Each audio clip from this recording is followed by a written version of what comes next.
Want to welcome all of you listening here locally, as well as those of you who have purchased our HD radios, listening to us now in HD.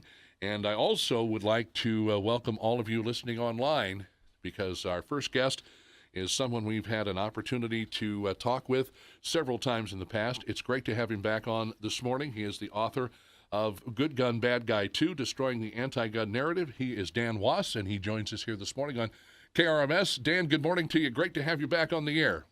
Hey, Kevin, thanks for having me on your show again. And I just want everyone to know that you were the very first guy to take me on your radio show when I released my first book, and I appreciate that very much. And I appreciate you noting that, and thank you for the name mention in the credits and of the book here, the acknowledgement portion of the book. When I sat down and started reading it, I looked through that, and I actually had to look at it a couple of different times.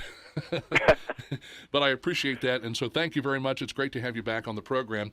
And let me tell folks to begin with, Dan, I did not schedule this interview knowing what was going on at schools throughout the country today. Kids in a variety of different schools throughout the nation showing their support, showing their solidarity for what happened, the school shootings in Parkland, Florida, which was, I guess, of course, a month ago today. And so we are seeing these kids walking out of school, and I think understandably so, we can relate to what the kids are doing. They were impacted greatly by what happened, but so many things that happened on that day and didn't happen on that day have really kind of molded the situation into where we are today. Obviously, news reports, obviously things like the Broward County deputies who did not go into the school as they were supposed to, talking about various things that led up to the school shootings, the shooter himself having a bunch of issues, and not only the students knowing and actually coming out and saying that, this kid, if anybody was going to do this, they pointed the finger at this particular kid. But we know now that he had a lot of issues and problems at home. He was living with not his parents, but I guess these folks were legal guardians.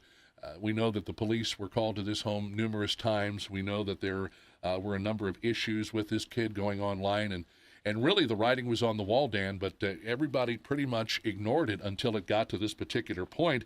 And so saying that it's time again to sit down and have the conversation on gun control and the NRA being raked over the coals, I really don't think that is the direction that we would like to see this conversation go. We would like to go back to the point where this kid had some issues. He was bullied in school. And really look at it from that particular point, because the gun, as we know, Dan, does not have anything to do with it until somebody picks up this inanimate object, loads it, and pulls the trigger. Yeah, again, a couple things. I mean, you nailed it. Everything you said there, I totally agree with. What we have to, I think one thing we'll recognize, and we have to recognize, is that some of these kids were legitimately traumatized from this event, and I can't imagine what that would be like, watching your fellow classmates being shot and killed. Just terrible. But here's the thing: most of this is being politically driven, and I don't know that we should be taking gun policy advice from 15-year-olds, especially when they are focused on entirely the wrong thing. They should be focused on the failed policies that caused this problem. They should be focused on all those things that you just talked about, but they're not, because they're being encouraged to focus on the gun. And it's a bad move, because that's not the cause of this problem. The emotion is certainly something that was very high, and we've heard people talk about it on both sides, Dan, and that's the fact that this is happening. We need to act now. We need to do something while it's still fresh in our minds, while other people on the other side said, you know what, that is the worst thing that you can possibly do, because when you act on emotion, I think a lot of times you're talking about a lot of unintended consequences that can come with acting. Acting in a rash manner to try and solve a problem is not going to solve the problem. I think in most cases it's only going to make the problem even greater. Yeah, well, the anti-gun politicians and media that support them love the act now concept, because what it does is it captures people when they're in a heightened state of emotion. And right now they are, especially those kids. So they want something done right now while it's still a hot topic and while the focus is still on the guns. But if we were to break this down, and some, you have to dig for this information, but some media outlets have talked about the real cause of why those deputies stood down, and it all stems from a thing called the Promise Program.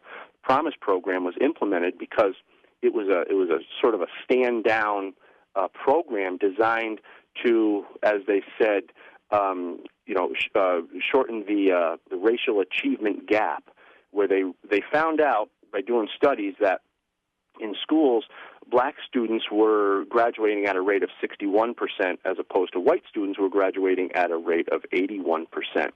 So what they wanted to do is they wanted to try to close that they called it the racial achievement gap. And it was a policy put in place where they realized that if students are arrested, it decreases their chance of graduation by 20%. And so they wanted to fix that. What they used was excuses that there were policies in place to help the kids, guidance counselor programs and things like that. But in reality, what it was really just a stand-down program to stop arresting these kids so they could either have a better chance of graduating or to close this so-called racial achievement gap. And then the schools and police departments that would show a reduction in arrests would receive funding. So this is what caused this problem, and nobody's really talking about this. They're all focused on the gun. This has nothing to do with guns. Right. It has to do with another failed liberal policy. And again, the NRA finds themselves in the middle of all of this as well, with the fact that everybody is hating on the NRA, but I read a statistic, and I'm not quite sure the amount of money, but the NRA has donated millions and millions of dollars to schools in order to help with education. And that's another interesting aspect of this. Today, as we're watching these kids walking out of schools, we're not really getting a whole lot of representation from the other side. And there are a number of students who have come out and said, we are law-abiding citizens, and we think we need to have the pro as well as the anti or con, if you will, conversation. The whole thing needs to be brought to the table so everybody's voices can be heard. And essentially that is not happening at all. I mean, you hear a snippet here, a snippet there from a student who says, we need to sit down and examine both sides of the story in order to truly understand what's going on. No, and I think logical thinking people understand that, and they recognize that. There are a lot of people out there who don't see it because they're only exposed to half, one side of the argument. And you're right about the NRA. They do encourage firearm education, but anti-gun politicians and people don't want education, because if they can prevent people at a young age from getting educated on firearms, and they can implement fearful propaganda, they keep them scared. And that's exactly where they want them, because once you get education, your fear goes away. Once you understand something, your fear goes away. And it's very much so with firearms. People can go to the range who have never shot a gun, never been around guns, and with the proper training and education, by the end of the day, they're having a blast. They absolutely love it. And this is what they don't want, because the more people who are educated about guns, the more people have actual experience with guns, the more they realize that guns are not the problem when handled safely. So, but that's not what they want, because that doesn't help their agenda. When they want to keep people uneducated, and they want to keep them scared, and they want to make them as angry and hateful toward gun owners as possible. Well, and that is all a part of the anti-gunners' hypocrisy. I mean, they talk about how guns are bad. They talk about how guns kill people. They try to bolster all of that with statistics. But I wonder if you went around and you asked these folks, maybe you get a room of 15, 20 or 100 people, and you ask them, show of hands, how many of you actually own a firearm? How many of you have actually handled a firearm at some point in your life? How many of you know how to properly load and discharge a firearm? And as far as things go, what about just general education? You stand here and you tell people that guns are bad. We need to ban the gun. We need to ban the bump stock. We need to do away with all of these things. But how many of you have actually, to the point of handling a firearm, have actually been involved in that aspect of it? So you really can't tell me, or you can't look me in the eye, or you really don't have a leg to stand on when it comes to talking about firearms if you've never at least handled one in your life. Yeah, and most of the people on the anti-gun side of the conversation have never knowingly been in the same room with a gun. And so they really, it's just a fear-driven thing, and that's what I talk about in my books, is how it's there are two things driving this. It's fear and hate. And the anti-gun side of the conversation, the radicals will instill fear, and they'll instill hate toward gun owners. It's a terrible thing that they're doing, but it does work. And if we don't counter it, we're not going to do very well in this debate. Not at all. One of the interesting chapters is the very first chapter in this book that talks about profiling. And when we talk about profiling, we normally hear a lot of bad things. Profiling is not something that people should be doing. When we talk about law enforcement and profiling, we've heard a lot of bad things about it and how it's so one-sided and, all of the things that come with profiling. But it's interesting that profiling is something that a lot of these folks on the anti-gun side are all about, because it has a common theme that when, somebody owns a firearm, well, they're a gun nut, or, whatever else that you want to call them. And they're probably somebody who's, not highly educated, or maybe they're, maybe folks would refer to as a redneck or something like that. But, the interesting thing about it, and we talk about this with the listeners here all the time, because here at the Lake of the Ozarks, we live in a relatively rural area. I mean, we've got farmland all around us. And back in the day, as so many of the listeners to this program have called up and told me, it was nothing for kids going to school to have a gun rack in the vehicle with, maybe a rifle like a .22 or something like that in the gun rack, park in the school lot. Nobody ever messed with it. Nobody ever tried to break in and take it. And certainly none of these kids ever decided that one day they were going to take that into school and shoot the place up. So you get into that profiling aspect, which again kind of almost goes hand in hand with the anti-gun hypocrisy. Yeah, and, profiling is somehow not a good thing. Well, I'm happy to profile the anti-gunners. And what I do in the book is I explain that they're not, it's not just one group of people who don't like guns. That's what I initially thought that years ago. There's some people who like guns and some people who don't. What's the big deal? Well, it's not like that. On the anti-gun side of the conversation, there are two groups. And one group I call the anti-gunners. These are people who don't like guns. They're scared of guns. They don't know much about them, and they would just be happy if guns just magically went away. It would quell all their fears. They don't necessarily want our Second Amendment rights, destroyed, but they would be happy with heavy gun restrictions. Those are the anti-gunners. The anti-Second Amendment radicals, well, they're a different group. They do know what's going on. They do know that they're lying. They do know that they're spreading propaganda and manipulating the thought process of everyone, and they don't care. That's exactly what they want to do, and they're deceitful, and they basically are able to spread their rhetoric and their propaganda and influence as many people as possible, because their goal is really to just recruit more anti-gunners. And so those are the anti-Second Amendment radicals. And so I try to define those two so people can understand that it's not just one group of people we're dealing with. 9:26 is our time, Dan. We need to step aside for a quick break. Dan Wos is my guest, the author of Good Gun, Bad Guy 2, of course, the follow-up to Good Gun, Bad Guy.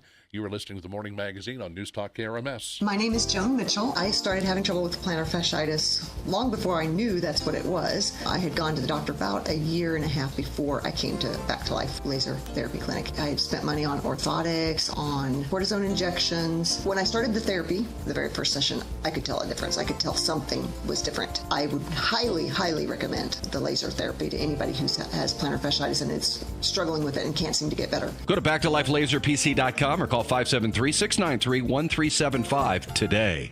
Let Evers & Company CPAs help you with your tax preparation. Whether you need help as an individual or a business, the professional staff at Evers & Company CPAs will make sure your paperwork is filed correctly. With locations in Osage Beach, Jefferson City, and California, Missouri, Evers & Company CPAs can make tax season a pleasant experience. Visit everscpas.com for assistance with tax, accounting, business consultation, and auditing needs. Call Evers & Company CPAs 573-348-4141. You know, I've been listening to all the lip. You want Godfather's Pizza at the lake? Well, bada bing, on Monday, you got Godfather's. You just come to CG's Mini Mart this Monday for pizza the way it's supposed to be. If you had it before, you know what I mean. If you haven't had it, get out of here. It's gonna blow your mind, if you know what I mean. Put it on your calendar. You miss this, it's gonna be bad for your health, huh? This Monday, Godfather's Pizza on the west side. CG's Mini Mart across from Captain's Ron's. Get the legal help you need with your Social Security disability claim. This is Derek Brown of the Deputy and Mizell Law Firm. I'll fight for your benefits, and I won't collect a fee unless we win. If your Social Security claim has been denied, call me at 346-9990 right away. Remember, the choice of a lawyer is an important decision and should not be based solely upon advertisements. Have an in-office or phone consultation with me, Derek, at Deputy and Mizell. Call 346-9990. But I like to get to know you. Yes, I would. Come say hello at this week's West Side Social at JJ's at the Copper Pot. For over 8 years, it's still the only weekly networking social at the Lake of the Ozarks. Have fun, pass referrals, enjoy complimentary gourmet hors d'oeuvres. This week's sponsor, Mike Ogle and Flagstar Bank. There's no dues to pay, so join us and come say hello. Thursday, starting at 5 at JJ's at the Copper Pot, North Highway 5 Laurie. Brought to you by News Talk KRMS, 93.5 Rocks the Lake, and the new Classic Country 104.9. We're the station to check first for weather. News Talk KRMS, now heard in high definition on 93.5 HD3. 9:29. I bet Dan is listening to this bumper music and tapping his toe, wishing he had a guitar in hand to join in. 36 degrees and a mostly clear sky. And coming up next hour, Professor Jim Paisley will join me in studio. We're going to be taking time to talk a little history, and the history lesson today comparing Trump's upcoming meeting with Kim Jong-un and two huge similar meetings prior to World War II, the Munich Pact and the Non-Aggression Pact. It's going to be a lot of fun. It always is, with our historian and good friend, Professor Jim Paisley. Talking about good friends, we've got another one of our good friends on the telephone, Dan Wos, the author of Good Gun, Bad Guy 2. And Dan, as we continue our conversation here, I want to get into some of the terminology that you talk about in the book. In particular, you know, certain things are worded a certain way to obviously to get a desired reaction out of people. You know, I was telling you before when they came up with this whole program, Common Core, they make it sound like it's, life-changing and mind-blowing, and it's going to really do a lot for education. But once we took the time to break it all down, obviously it wasn't at all what it seemed. On the surface, maybe it seemed like a good idea for kids, but we knew after doing our research that we found out it really wasn't something that most states wanted to deal with. And they would rather, I guess, in most cases, deal with education on the state level as opposed to the federal level. Some of the terms that you have here in the book, for example, the one that's got everybody confused on a lot of things is assault rifle. And when we talk about an AR-15 assault rifle, there was a lot of confusion based on assault rifle and AR-15 because people really did not understand what that was all about. Yeah, and I think to this day, most people can't define assault rifle. The term assault rifle wasn't really used in the public forum until the 90s, until anti-gun politicians like Dianne Feinstein injected it into the conversation. And the reason they use that term all the time is because it scares people. Now, most of them can't define it because it means so many different things to so many different people. Some people will say it's a semi-automatic, or it's an automatic, or it's got a pistol grip, or a detachable magazine, or a muzzle shroud, or all sorts of things, or a barrel shroud rather. And they don't really know the definition. But they use it anyway because it scares people. Assault rifle. So it's just another piece of their propaganda. But the big one, the big daddy of all their terminology, is the term gun violence. Mm-hmm. And this term is just used all the time, and it's become part of our conversation. And the truth is, there's no such thing. Gun violence does not exist. Human violence, however, does exist. And if we were to, focus on human violence, which is the actual cause of these killings, we would be forced to shine a light on failed liberal policies. We'd be forced to look at places where the violence comes from. We're talking about 4 cities in particular, 4 of the most highly gun-regulated Democrat-run cities produce the most violence: Chicago, Detroit, Washington, D.C., and Baltimore. But they don't want to talk about human violence because it usually stems to their failed policies, and it doesn't serve their agenda of demonizing guns and gun owners. Lord, isn't that the truth? I mean, I don't know of a Monday that I come in the studio and I don't see tons and tons of articles and tons of emails that I get from listeners talking about the violence over the weekend in Chicago, which just continues to grow.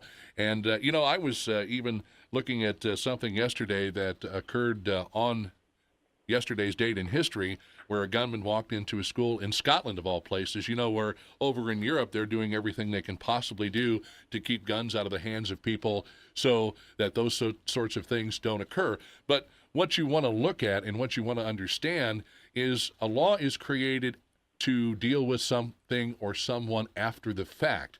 And criminals don't necessarily take the time to run down the laws and look through them and say, well, I'll go by this one, but I won't go by that one. And when we talk about someone who's intent on doing harm, it's not necessarily something that's always gun-related. Look at these package bombs that are showing up on the front porches, a couple of them in Texas, in Austin, Texas. Right. And somebody can kill somebody as easily with a rock or a board or whatever they have available as they can with a firearm. And I think it's important to understand and realize that as of right now, it's not at all about the gun. And you can attach the word gun to things like, gun control or common sense gun laws, things like that, again, you're trying to spark that reaction or that emotion based on the word and the wording used to get the point across. And that is easy to do anytime you slip the word gun into anything. Well, yeah, exactly. And you touched on something that, we talk about the laws and how criminals don't pay any attention to them anyways. Like if you're someone who is willing and intent on killing people, why would a picture of a gun with a red line through it on a door stop you? Mm-hmm. They just don't pay any attention to that stuff. And we talk about terminology. Let me give you another one that really kind of drives people crazy, but they can't really put their finger on it. Is common sense gun safety. Now, who doesn't want to have common sense? The common sense is put in there because if you don't go along with what they're saying, then you would appear to be irrational. And nobody wants to do that. And they know that psychologically they can grab a lot of people by using a term like common sense gun safety. And another one is Wild West. Yes. Talk about the Wild West.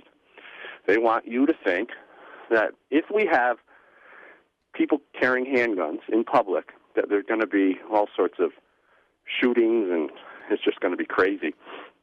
And it's just another way to visually implement these things into people's minds and basically just scare them.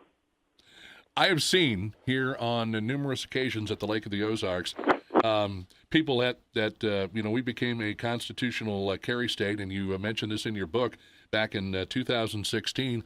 I've actually seen people with sidearms walking into, for example, several months ago, I saw a gentleman walking into a local Walmart store with a sidearm, and I'll tell you, the looks he got and the way people avoided this guy like the plague. But I had the opportunity to stop him and talk with him, and I said to him, it's interesting that you're wearing a sidearm. I said, aren't you at all concerned about going into a Walmart and having them call the police? And he looked at me and he said, I hope they do. Yeah. He says, I'm not at all concerned. He said, as far as things go, I know my rights. I understand how to, use a firearm properly. I'm educated. I'm trained. And he said, I hope they do. So I thought that was, and that kind of goes to another term that you were talking about here as we talk about terminology, Dan, and that's gun nut. You see somebody with guns, of course, they're not one of the common sense people, are they? No, they're a gun nut. They're somebody out to do harm to other people. They're not at all a law-abiding citizen. They don't know anything about training or education. All they know is they want to carry a gun, and they're going to do whatever it takes to make that happen. And that's exactly what I talk about in the book. It's how those terms are designed to vilify good people. And the people who don't know any better, the people who can't critically think this argument to its logical end, they jump right on that terminology and they say, yeah, we can't have that. We can't have people running around in Walmart with guns. We just can't have that. We need to do something. We need to stop that. And they're all emotionally reactive because they've been trained like puppies to fear guns and hate gun owners. And it's such a terrible thing. But here's what needs to be done. I think people just need to be aware of the strategies and tactics that are being used against gun owners. And once the country knows and they start to see this stuff and it starts to make sense, that's not right. They'll start to see this conversation or this argument with a bit of a different perspective. I was there once, and just so your listeners know, I was an anti-gunner for a short time in my life because I too got caught up in the propaganda. But at one point, I became an adult, and I realized that logic should dictate my the way I act and the way I feel, and all that stuff. So I had a moment of awareness and a moment of clarity in my life, and it was a big thing for me. And when I realized that guns are important to defend yourself, protect your family, I realized that all the propaganda, as I started digging in, I started really recognizing how the propaganda is designed to manipulate the thought process of people. But sometimes people need to have a moment of clarity like that to turn around and see the world from a logical perspective. 9:40 is our time. Dan Wos is our guest, the author of Good Gun, Bad Guy 2, and we are, Dan, again, going to step aside and take a quick break. When we come back, I think we're going to talk a little bit about something that has recently been proved, that fake news travels a lot faster than the truth. That's something, of course, we talk about. You go out, you have a good experience someplace. It's not really talked about, but boy, if you have a bad experience, it spreads like a wildfire. You're listening to The Morning Magazine on News Talk KRMS. Don't spend your time handling that heavy boat cover with all those snaps and ropes. Get a Midwest touchless boat cover that covers your boat in literally seconds, and you never have to touch the cover. You'll enjoy those boat rides you would never have taken before, and it's easy to cover your boat every time you use it, for every boat from pontoons to 60-foot cruisers. Visit MidwestBoatCovers.com or call the nation's #2 dealer at 877-DR-COVER. That's 877-DR-COVER. Quality Roofing is the roofing company for all your roofing needs. For commercial and residential, new roofs, repairs, tear-offs, and replacements, Quality Roofing is the expert. Their knowledge of over 32 years in business and their reputation for quality workmanship make them the roofing company to call. Visit QualityRoofingCounts.com to view the photo gallery of beautiful homes and businesses utilizing the workmanship of Quality Roofing. When you have a need for a quality roofing job, think quality and call Quality Roofing. 573-552-ROOF. Grandma, how do you and Grandpa know what investments to buy? That's a good question. I actually let your grandpa do most of that. Well, how does Grandpa know? And what happens when Grandpa's gone? Tough questions? we've got answers. Call Bill Lacasse at SRG Financial Advisors at 573-302-7212. Representative of USA Financial Securities, member FINRA SIPC, a registered investment advisor. Remember the old muffler commercial where the mechanic says to the car owner, "You can pay me now or pay me later"? He meant the muffler was worn out, and the implication was the longer the owner waited, the higher the repair bill was going to be. So it is with Missouri's highways. MoDOT says I-70 desperately needs to be replaced, and the cost for that and other big projects will be in the billions of dollars. Time to look for solutions. Some say raise the gas tax. Missouri's tax is among the lowest in the country and hasn't been raised in more than 2 decades. Others say toll roads. Make those who use the highways pay for them, they say, especially the truckers. Their big rigs cause much more road damage than cars. Whatever the solution, something needs to be done. Missouri's roads need fixing. Remember the muffler commercial. We can pay now or pay more later. Check out our 2018 Missouri Blueprint, moving Missouri forward at showmeinstitute.org. This Show Me Minute has been brought to you by Show Me Institute and Show Me Opportunity. Protecting data across modern decentralized networks presents challenges that traditional backup solutions can't handle. At best, you'll waste time and money managing multiple solutions. At worst, gaps in coverage will leave your data vulnerable. Barracuda Backup is a single cloud-integrated solution that simplifies the backup process and allows data replication to anywhere on your network, a private cloud, Barracuda's cloud, or to the AWS public cloud. Reclaim your data. Try Barracuda Backup free at barracuda.com/backup. People make your business work. But how do you find the right talent? ZipRecruiter. One click posts your job to over 100 top job boards. Then, smart matching technology instantly alerts quality candidates about your job. No wonder 80% of employers who post on ZipRecruiter get a quality candidate through the site in just one day. ZipRecruiter, the smartest way to hire. To try ZipRecruiter for free, just go to ZipRecruiter.com/free. That's ZipRecruiter.com/free.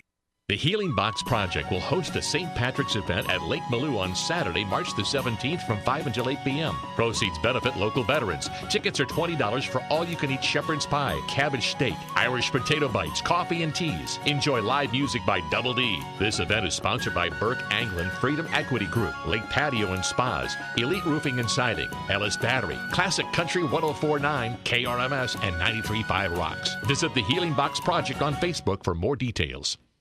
We're the station to check first for weather. Streaming online. KRMS 1150. 97.5 and 103.3.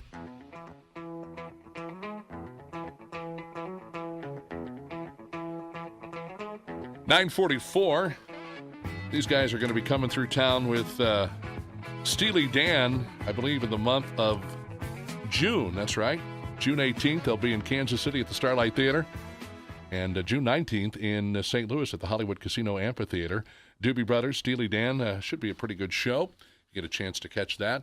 Plus a number of other concerts. And some great concerts coming here locally. I'll tell you real quick that we're going to be talking with Mary Kay Van Brindle on Monday morning at about 10:30. Another event that's going to be coming back to the Lake of the Ozarks at the Ozarks Amphitheater. If you want a full lineup as far as their schedule is concerned, ozarksamp.com is the website.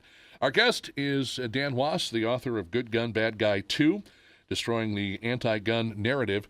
And since we're getting into the tail end of the program here, if you have any questions or comments, feel free to give us a call this morning at 302-7000 or 877-330-1150. There are a number of things, Dan, that when we talk about fake news that come to mind. But before we get into that, I think one of the things that we kind of talked about to begin the conversation is not the gun, but the person. And I saw something kind of interesting here on Facebook during the break. All these kids that are walking out today to show solidarity for the kids killed in Parkland, Florida. It's interesting. It says hashtag walk up, not out, National School Walk Up. What can you do? Walk up to the kid who sits alone and ask him to join your group. Walk up to the kid who is never a voluntary partner and offer to be his or hers. Walk up to your teachers and thank them. Walk up to someone and just be nice. And we look back at the shooter in Parkland, Florida, and we know he was a kid that was somewhat, or not somewhat, but he was an outcast. And he was very profound about his position on firearms. And, of course, he got in some trouble for bringing in the bullet casings to the school. I guess he got expelled or suspended or something like that. And when you see somebody doing something like that, it's normally someone who's looking to get attention, somebody who, for one reason or another, doesn't feel noticed, feels left out.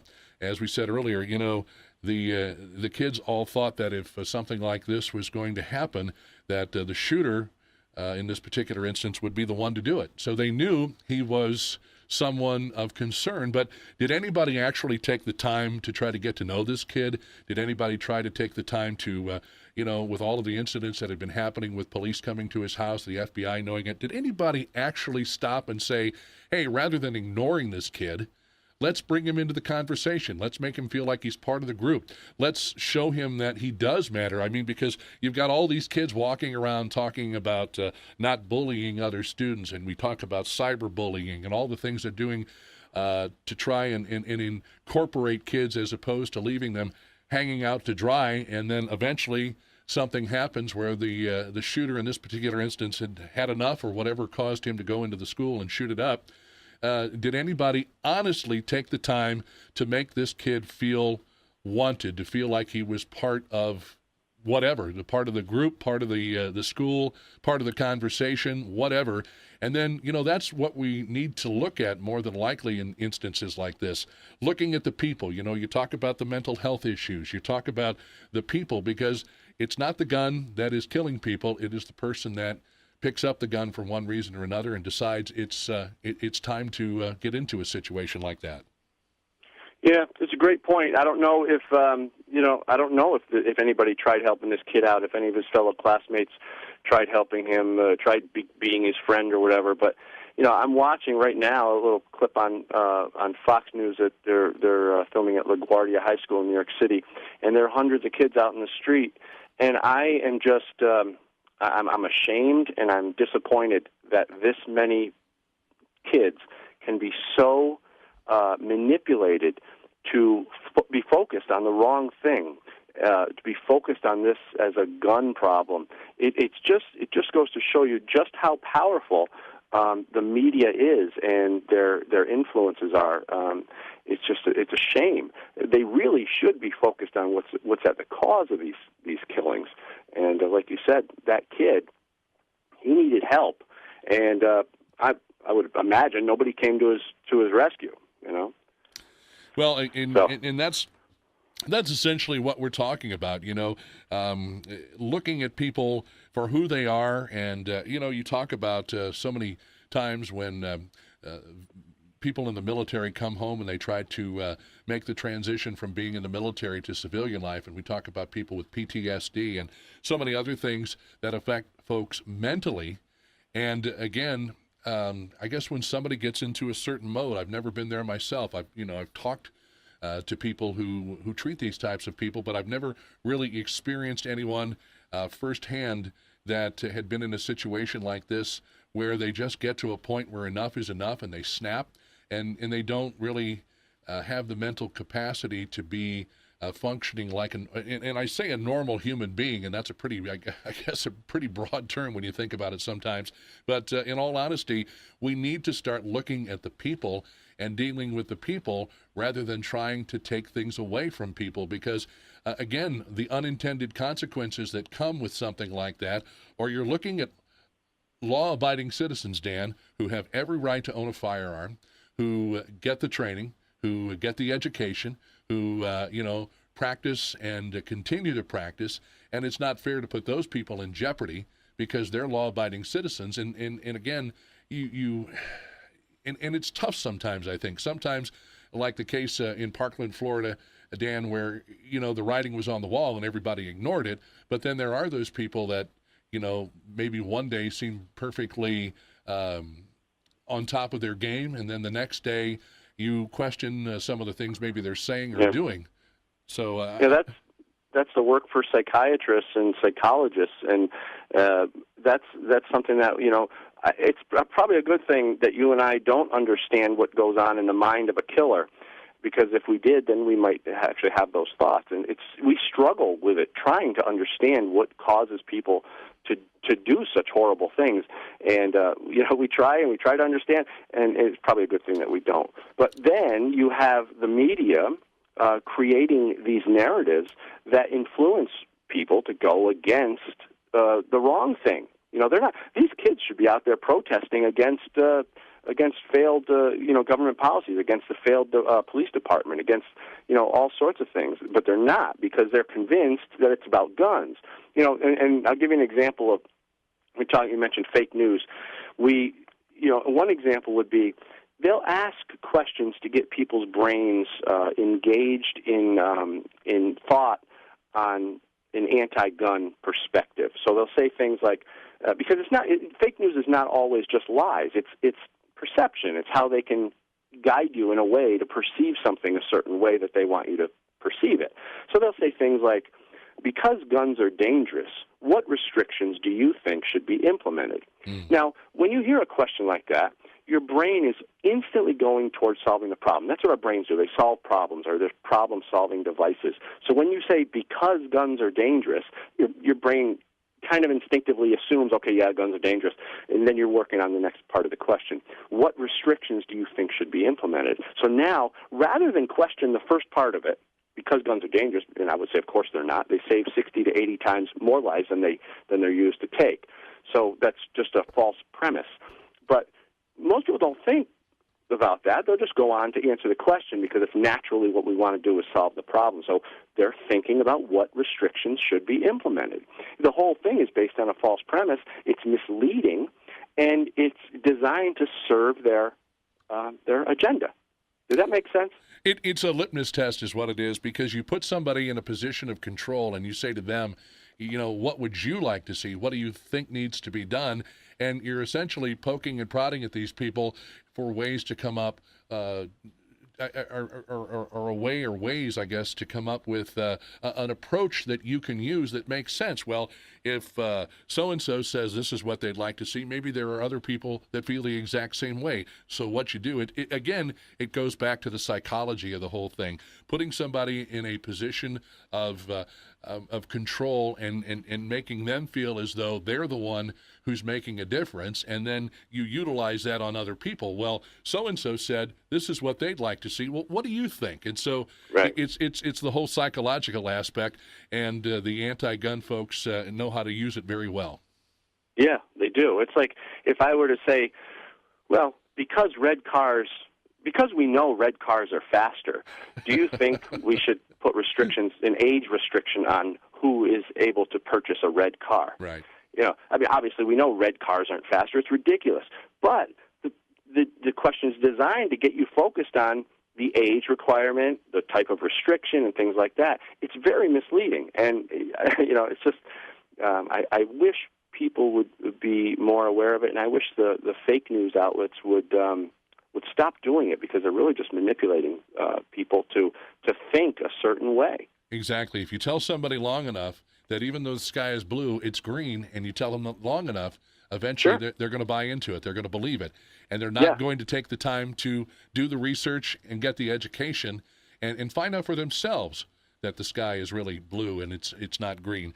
But again, that's the whole psychology behind what these folks are trying to do, without even picking up a book, without even handling a firearm, without even trying to get some sort of education. These people are already being kind of groomed to hate firearms, and certainly to maybe dislike or hate the folks that own them. With the time we have left here, Dan, this has become such a huge, huge, huge talking point as far as politics is concerned. So we look at the truth of the topic we're talking about versus the politics of the topic that we're talking about. You talk about the NRA, and interestingly enough, some observations that have been made in the media regarding the NRA and the President of the United States, how at one point he was really going after, or seemingly wanting to get the NRA out there and maybe I don't necessarily say wanting to control them. And then it seems like here in the last week or so, he's kind of backed away from that. And the media's really picked up on it. So, again, when you look at the politics versus the actual truth, I think there is definitely something that we need to have coming right down the middle to pull the two apart. Because, again, you look at this from the aspect of somebody who is a gun owner who,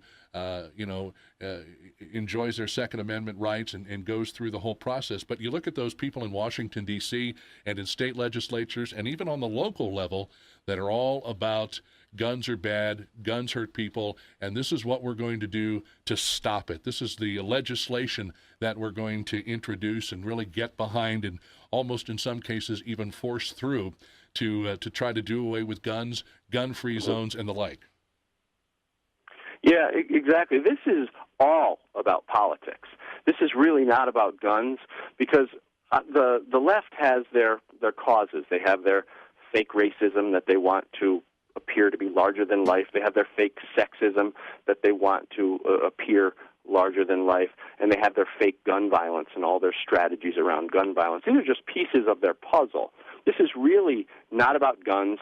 It's not about racism. It's not even about sexism. It's about red team versus blue team. And I think once people understand that and realize that, they'll see that no matter what talking points or what rebuttals we may have, it doesn't matter. Their team, they need their team to win.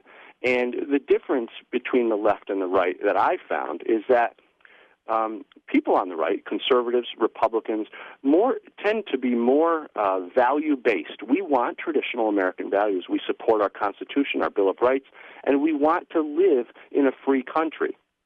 People on the left seem to be driven more by causes, and that's why they have all their little causes, and that's the real big difference.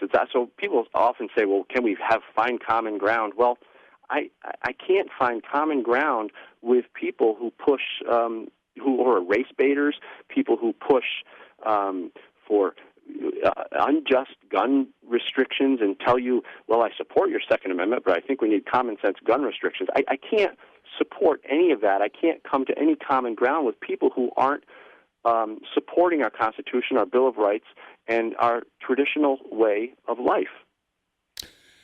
Dan Wos, 1 hour is never enough, my friend, and I appreciate your time as always, and I'm going to be in touch with you about possibly getting you on the radio show a little bit more frequently and getting folks involved in the conversation as well. To you folks who waited to the last minute, I'm sorry we're not going to be able to get to your phone calls, but thank you so much for the opportunity this morning. Good Gun, Bad Guy 2, Destroying the Anti-Gun Narrative with Dan Wos. Dan, thank you as always. Great conversation, sir. Thanks, pal. Anytime.